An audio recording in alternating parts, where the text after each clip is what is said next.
Bismillahirrahmanirrahim. Assalamu alaikum to all of you. Welcome to our channel Studyhood. So today we are going to start our new topic that is related with the MDCAT biology and that is nucleus. तो nucleus के बारे में आज हम अपनी discussion start करने वाले हैं. एज यू नो हमने अपने लास्ट सब सेक्शन में स्टार्ट किया था सेलुलर स्ट्रक्चर्स एंड फंक्शंस और अभी तक हमने सेल वॉल को भी कवर कर लिया है, सेल मेम्ब्रेन को भी कवर कर लिया. तो आज हम अपने सब सेक्शन में स्टार्ट करने वाले हैं न्यूक्लियस को. सो बेसिकली न्यूक्लियस क्या है आपसे अगर पूछा जाए सो इट मे बी आप इसको ऐसा बोल सकते हो कि control room of the cell. ठीक है, it is the control room of the cell, यानी कंट्रोल रूम है पूरे सेल का. सो न्यूक्लियस क्या है आपका control room. Why it is a control room? Because it control whole the information carried by a cell. For suppose आपकी जब cell division हो रही है और आपको आइस जो कलर है आपका during the formation of the zygote, तो जब पेरेंटल आपके पास स्पर्म और जो एग्स जब कंबाइन होंगे तो जो न्यू जाइगोट बनेगा उसके अंदर जो बेसिकली न्यूक्लियस होगा वो डिसाइड करेगा कि आपके जो हेयर्स हैं वो कर्ली होंगे, स्ट्रेट होंगे और आपकी जो आइज़ हैं वो ब्लैक होंगी, ग्रे होंगी अकॉर्डिंग टू दियर पेरेंट्स. आपके पेरेंट्स जिस तरह के होंगे उस तरह की आपकी वेरिएशंस आएंगी आपके अंदर. ठीक है, तो ये बेसिकली सेंट्रल रूम है. अब अगर हम इसके कंट्रोल रूम की एक बेसिक लोकेशन की बात करें, एनिमल्स के अंदर स्पेशली एनिमल्स के अंदर ये सेंटर में मौजूद होता है एज यू नो दैट, और प्लांट्स के अंदर ये साइड में मौजूद होता है, या आप इसको बोल सकते हो कि सेल वॉल या सेल मेम्ब्रेन के बिल्कुल करीब मौजूद होता है. व्हाई? बिकॉज प्लांट्स के अंदर जो है वो लार्ज वैक्यूल मौजूद होता है इसी वजह से. ठीक है, वरना इसने अगर लार्ज वैक्यूल प्लांट्स के अंदर ना मौजूद होता तो ये उसके अंदर भी बिल्कुल सेंटर में मौजूद होता. ठीक है, तो ये उसकी लोकेशन की बात हो गई. ठीक है, अब हम इसकी नंबर्स की बात करते हैं कि ये पर सेल के अंदर कितने न्यूक्लियस मौजूद होते हैं. ये नंबर. ठीक है, अब सबसे पहला नंबर हमारे पास है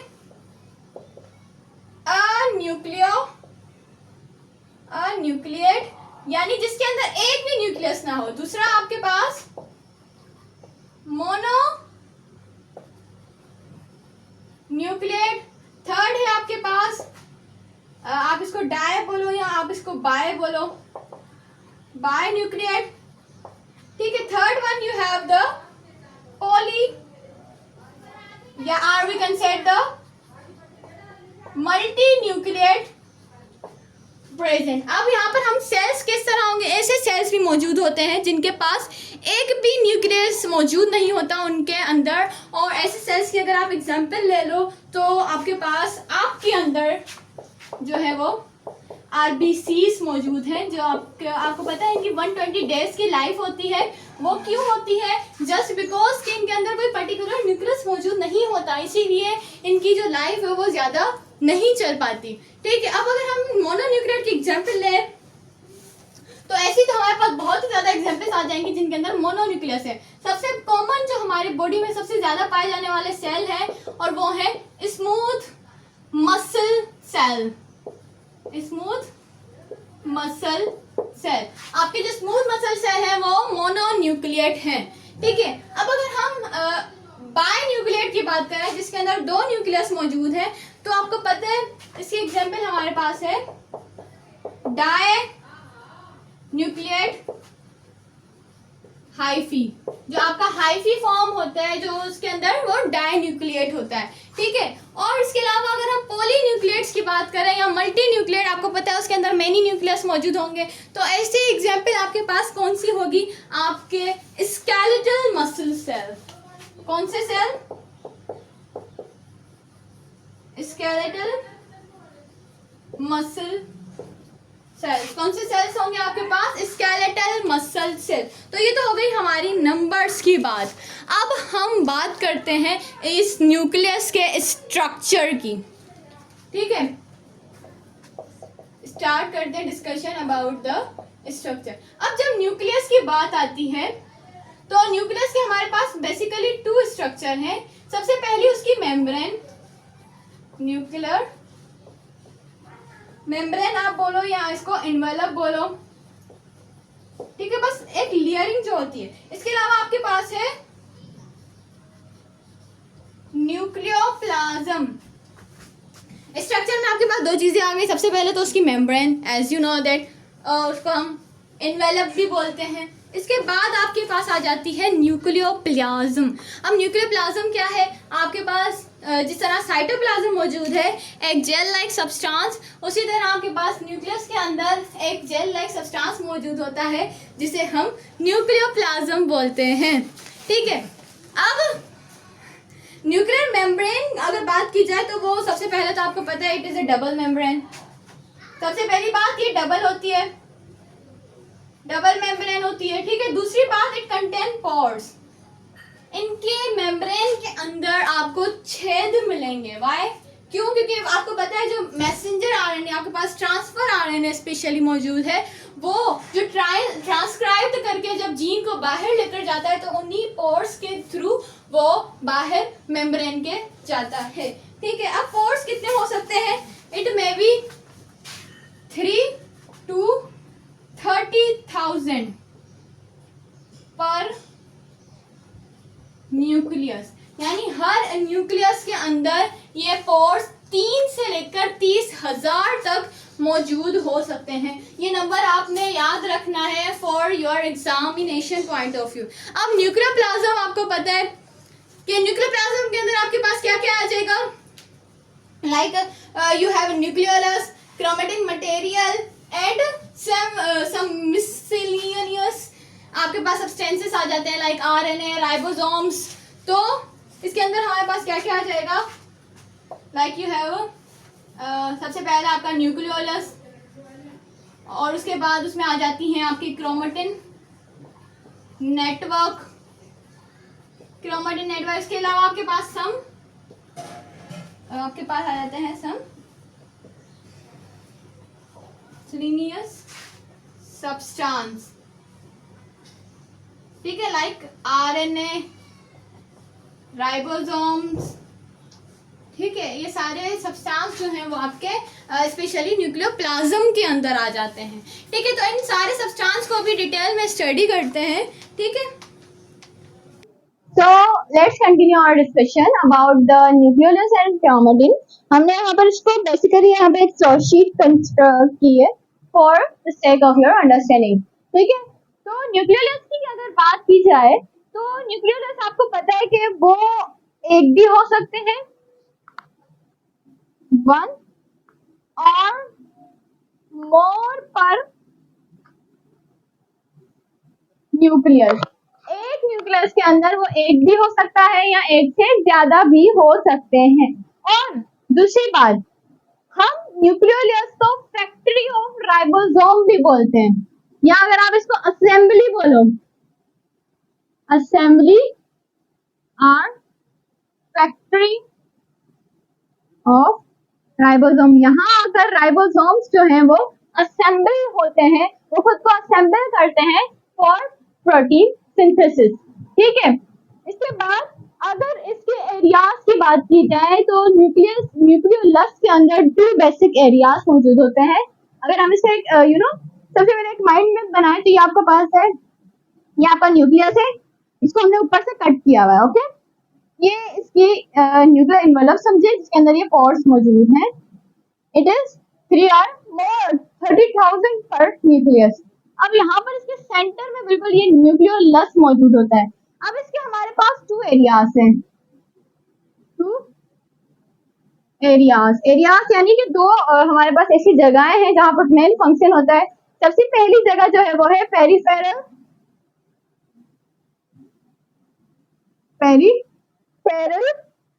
आप इसको बोल सकते हो ग्रेन्युलर,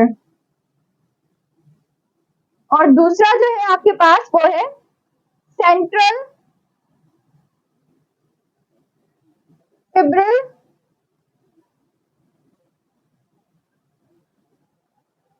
तो ये 2 एरियाज है आपके पास रिगार्डिंग टू द न्यूक्लियोलस, ठीक है। पहला एरिया हमारे पास है पेरिफेरल ग्रेन्युलर। अभी ग्रेन्युलर आपके थोड़ा सा रिमाइंड में कर रहा होगा कि ये कंटेन करता है हमारे पास राइबोसोमल सब यूनिट्स को, क्योंकि ये थोड़ा सा ग्रेन्युलर एरिया होता है। यहाँ पर लिख देते हैं कंटेन राइबोसोमल सब यूनिट्स। ठीक है, अब अगर हम सेंट्रल फिब्रिल एरिया की बात करें तो उसके ऊपर आप इजीली देख सकोगे कि वहां पर आरएनए और डीएनए मौजूद होगा।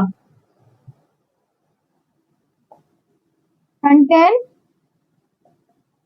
आरएनए और डीएनए। अब आप सोच रहे होंगे कि क्रोमेटिन फिर क्या है।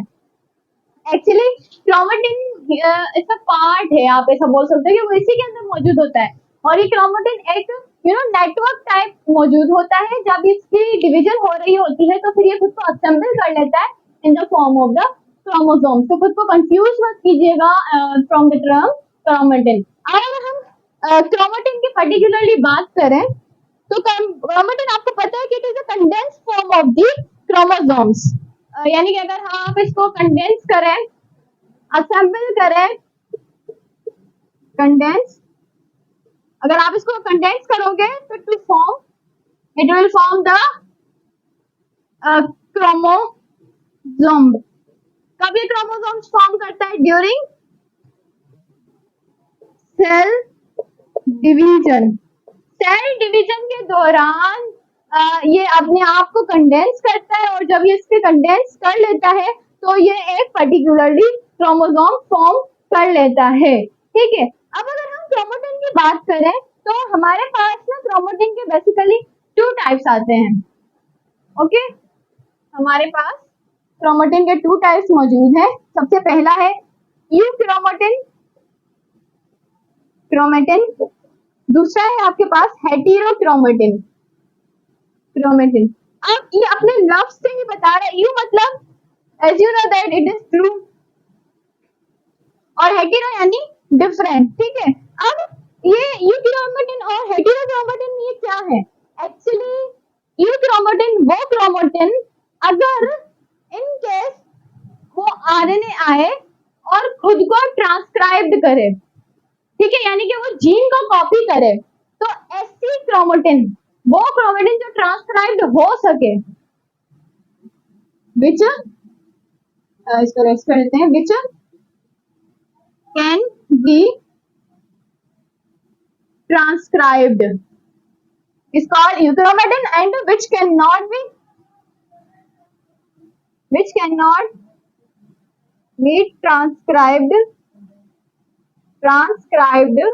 is called heterochromatin। अब इसको थोड़ा सा क्लैरिफाई करते हैं।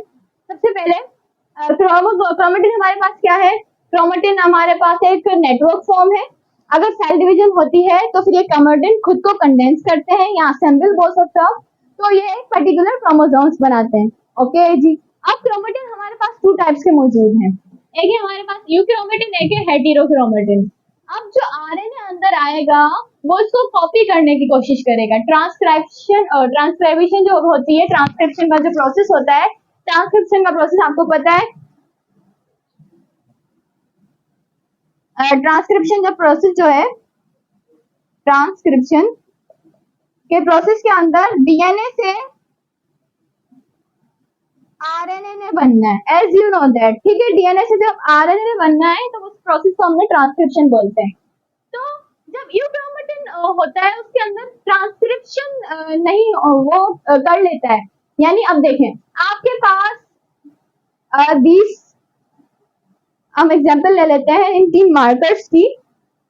ठीक है, ये 3 मार्कर्स हैं आपके पास। ओके, ठीक है, अब यहाँ पर जब वो आरएनए आएगा इनको ट्रांसक्राइब करने के लिए, तो वो इनके गैप्स जो देख रहे हो इनकी इजीली वो इनको कॉपी कर सकता है। ठीक है, इजीली कॉपी कर सकता है इन मार्कर्स को, आप बोल सकते हैं इन गैप्स को। तो इस तरह से ये यूक्रोमेटिन है। बट जो हमारे पास आप बोलो हेटेरोक्रोमेटिन है, वो बिल्कुल कंडेंस फॉर्म है। उनके बीच में कोई भी स्पेस मौजूद नहीं है, दैट्स व्हाई उनको कोई भी कॉपी नहीं कर सकता। उनके बीच में कोई स्पेस ही नहीं है, वो बिल्कुल एक मुट्ठी की फॉर्म में मौजूद है हमारे पास। ठीक है, इसीलिए उनको कोई भी कॉपी नहीं कर सकता, यहाँ वो ट्रांसक्राइब्ड नहीं हो सकते। तो उनमें से डीएनए में से उनमें आरएनए मॉलिक्यूल नहीं बन सकेगा। अगर टाइप को डिस्कस करें, इसके एग्जांपल एक ले लेते हैं, ठीक है। आपको पता है जो पेंक्रियास है आपके पास, suppose you have a pancreas, तो इनके आपको पता है अल्फा सेल्स में किसको, ग्लाइकोजन को प्रोड्यूस करना है, और जो बीटा सेल्स हैं वो किसको प्रोड्यूस करते हैं, इंसुलिन को, as we discuss in our protein subsection. तो इंसुलिन जो प्रोड्यूस होती है from the beta cells of the pancreas, मुझे ये बताएं कि पूरे के पूरे आपकी बॉडी में भी जो मौजूद होंगे उनमें से इंसुलिन क्यों नहीं प्रोड्यूस होती, बिकॉज आपको पता होगा कि इंसुलिन आपकी बॉडी के हर जीन में मौजूद है, it is present in our every gene of the cell. हर सेल के अंदर इंसुलिन का जीन प्रेजेंट है। अब क्वेश्चन यहाँ पर ये अराइज होता है, अगर प्रेजेंट है तो फिर ट्रांसक्राइब्ड क्यों नहीं हो रहा, क्यों, क्योंकि वो सारे बॉडी के अंदर वो हेटेरो क्रोमेटिन के अंदर मौजूद है जो ट्रांसक्राइब्ड नहीं होगा, इसीलिए वहां पर इंसुलिन प्रोड्यूस नहीं होती। अब बीटा सेल्स के अंदर जो है वो पेंक्रियास के स्पेशली बीटा सेल्स के अंदर ये यूकैरोमेटिन के अंदर मौजूद है, ये जो जीन है वो यूकैरोमेटिन के अंदर मौजूद है। दैट्स व्हाई यहाँ पर beta cells of the pancreas produces insulin. ठीक है, आई होप कि आपको ये एग्जांपल्स के थ्रू ये क्रोमेटिन की टाइप समझ में आ गई होंगी। So now let's discuss about the chromosomes। जो न्यूक्लियस आपके पास था वो उसके अंदर जो क्रोमेटिन नेटवर्क था वो असेंबल होकर क्रोमोसोम्स बनाएगा। अब आपके पास क्रोमोसोम बेसिकली कितने टाइप्स के होते हैं, सबसे पहले तो इसकी कंपोजिशन के बारे में डिस्कस करते हैं। क्रोमोसोम्स के अंदर एक होता है डीएनए, और वो डीएनए जो है वो एक हिस्टोन प्रोटीन के इर्द गिर्द असेंबल होता है, like this is the histone protein molecule, और इसके एक डबल स्ट्रैंडेड स्ट्रैंड आती है और इसको पूरे प्रोटीन कवर करती हुई जाती है, लाइक दैट। ठीक है, तो इसी तरह से आपका जो क्रोमोसोम्स होता है वो डीपली अगर जाकर हम देखें तो इस तरह से बना हुआ होता है। अब उसके अंदर जो डीएनए मौजूद होता है बेसिकली वो आपको पता है कि it is a hereditary material, DNA is a hereditary material, यानी कि सारा का सारा जो कॉपी होनी है वो उस डीएनए की ही होनी है। ठीक है, और जो हिस्टोन प्रोटीन की अगर हम बात करें तो जो हिस्टोन प्रोटीन है आपके पास, it is the part of nucleosome, ये न्यूक्लियोसोम का एक पार्ट है हिस्टोन प्रोटीन, जो हमने इसको जूम करके वहां पर ड्रॉ भी किया हुआ है, आप देख सकते हो इजीली। अब अगर हम इसकी टाइप्स की बात करें तो क्रोमोसोम्स आपके पास कितने टाइप्स के होते हैं, और वो क्रोमोसोम्स आपके पास basically as you know that it is 4 types के होते हैं। सबसे पहले स्टार्ट करते हैं हम, ये एक सेंट्रोमियर आ गया, ठीक है, और ये एक क्रोमोसोम है आपके पास, ये दूसरा आ गया क्रोमोसोम, ये आप देख सकते हो ये छोटी, थोड़ी छोटी है, ज्यादा बड़ी है। यहाँ पर आप देख सकते हो कि ये दोनों इक्वल है बिल्कुल आर्म्स। यहाँ पर अगर आप देखो तो ये बहुत ही छोटी है एक, और ये काफी बड़ी है उसके मुताबिक, और यहाँ पर तो बिल्कुल ही एंड पर है ये क्रोमोसोम। ये हमने सिंगल सिंगल क्रोमोसोम ड्रॉ किया है। अगर आप इसको डबल में देखना चाहें, लाइक ये आपके पास आ गए 2 homologous pairs of the chromosome।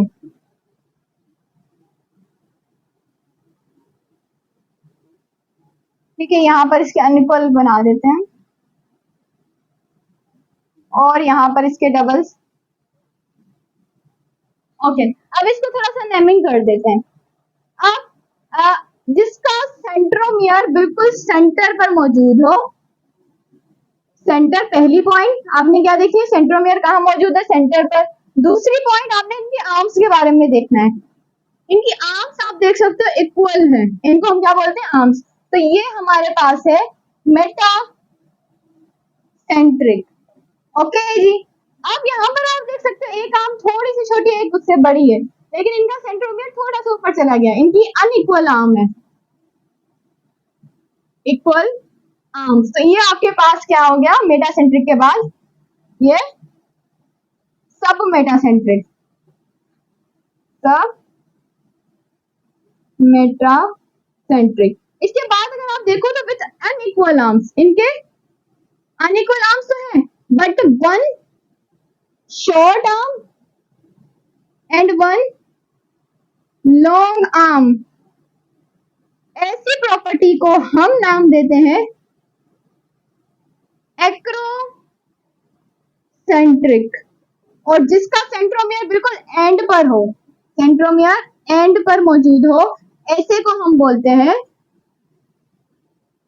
Telocentric. तो ये रही आपके पास 4 basic types of the chromosomes. अब आपको क्वेश्चन किस तरह से आस्क कर सकते हैं, like they will ask you about these arms. अगर वो आपसे पूछेंगे बताएं which of the following have unequal arms, तो वो ऑप्शन में आपको ये 4 ऑप्शन दे देंगे, मेटासेंट्रिक, सब मेटासेंट्रिक, एक्रोसेंट्रिक या telocentric. So of course the best response for this question will be the sub metacentric, क्योंकि उसके इनइक्वल आर्म्स हैं। अगर हम एक्रोसेंट्रिक की बात करें तो उसकी एक छोटी है और एक बड़ी है आर्म। तो ये तो बात हो गई सिंगल सेंटर क्रोमोसोम्स, आप इसको डबल को भी डिस्कस कर सकते हो। अब अगर हमारे पास एक और क्वेश्चन रिलेट होते हैं about the gene and allele, उसको हम तफसील से डिस्कस करेंगे in the genetic area, but यहाँ पर एक ओवरव्यू देख लेते हैं, ठीक है। अब सपोज करें ये आपके पास एक क्रोमोसोम्स है, यहाँ पर ड्रॉ कर लेते हैं। ये आपके पास एक ही क्रोमोसोम है, इसके अंदर जीन सेम है। अब ये इसका सिस्टर क्रोमोसोम आ गया, इनके जीन सेम है और लोकाय भी सेम होगा और अलील भी इनका सेम ही होगा। यानी आपको पता है कि अलील क्या होता है, कि उसका बिल्कुल सिस्टर आप बोल दो जीन की, तो इनकी जीन की सेम अलील होगी, सेम लोकाय पर मौजूद होंगे और सेम जीन होगी। अगर ये दोनों आपस में पेयर अप हो जाते हैं, इनको पेयर अप कर लेते हैं,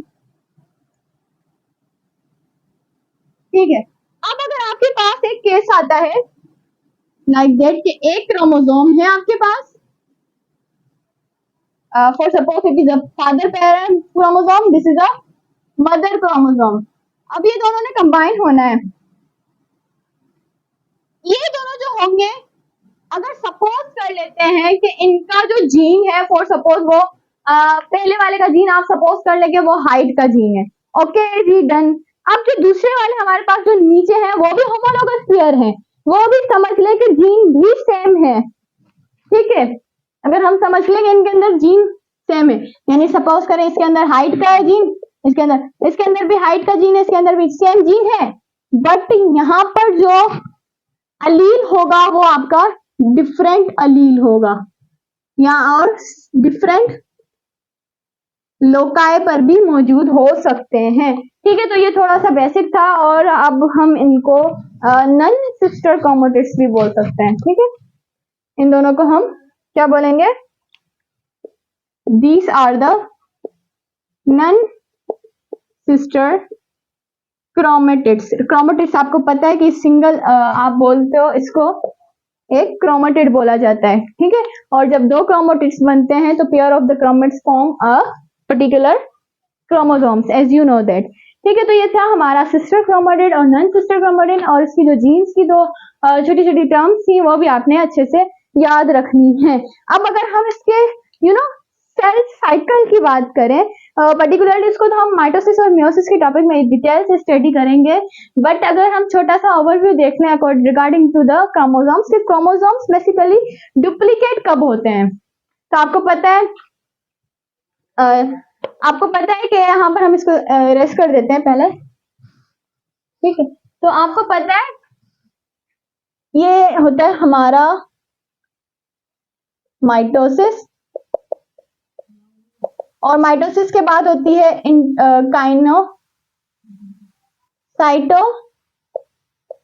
काइनेसिस, ओके है जी। ये पूरी साइकिल पे लेटर, और ये पूरा होता है आपके पास इंटरफेस। आप इसको इस तरह से लिख दो अगर, इंटरफेस। और इंटरफेस में हमारे पास मजीद 2 टाइप्स और आ जाती हैं, एक होता है आपके पास G1 फेस, S फेस और G2 फेस।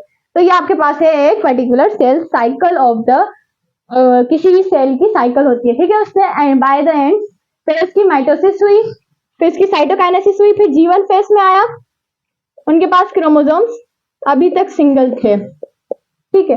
अब S1 फेस में, जब S फेस में आएगा तब उनके क्रोमोसोम डुप्लीकेट हो जाएंगे और G2 फेस के अंदर भी उसके क्रोमोसोम्स डुप्लीकेट होंगे और जब उसकी माइटोसिस होंगी फिर उनके क्रोमोसोम जो है वो सिंगल हो जाएंगे। तो आपसे अगर क्वेश्चन पूछा जाए कि बेसिकली इन क्रोमोसोम्स ने इनकी रेप्लिकेशन कब होती है क्रोमोसोम्स की, तो best response for this question will be the S phase specially, ठीक है। तो आपने ये छोटा सा की पॉइंट याद रखना है। अब लास्ट में हमारे पास है न्यूक्लियस का फंक्शन। फंक्शन आपको पता है न्यूक्लियस का और क्या हो सकता है। सबसे पहले हम इसको यहीं एडजस्ट करते हैं। न्यूक्लियस का जो फंक्शन होता है, सबसे पहला फंक्शन तो आपको पता है, इसने हेरिडिटी मटेरियल को कंटेन करना है। As you know that heredity अब जब कंटेन करेगा heredity material in the form of chromosomes, contain heredity material, और बेसिकली इसका हाथ है प्रोटीन सिंथेसिस में भी। अब नाउ वाई हाउ, किस तरह से ये प्रोटीन सिंथेसिस में हेल्प करवा रहा है, लाइक ये वही इसके अंदर जो न्यूक्लियस मौजूद है वो क्या करता है आपका, वो न्यूक्लियोलस आपको प्रोटीन राइबोसोम्स की क्रिएशन में हेल्प करता है। और आपको पता है जब राइबोसोम्स बनते हैं तो at the end of the day वो उसने प्रोटीन ही बनानी है एंडोप्लाज्मिक रेटिकुलम पर। तो ये हमारे पास दो मेन फंक्शंस थे रिगार्डिंग टू द न्यूक्लियस। इंशाल्लाह हम अपने नेक्स्ट सब सेक्शन में डिस्कस करेंगे माइटोकॉन्ड्रिया को। तब तक के लिए अल्लाह हाफिज, take care and thanks for watching.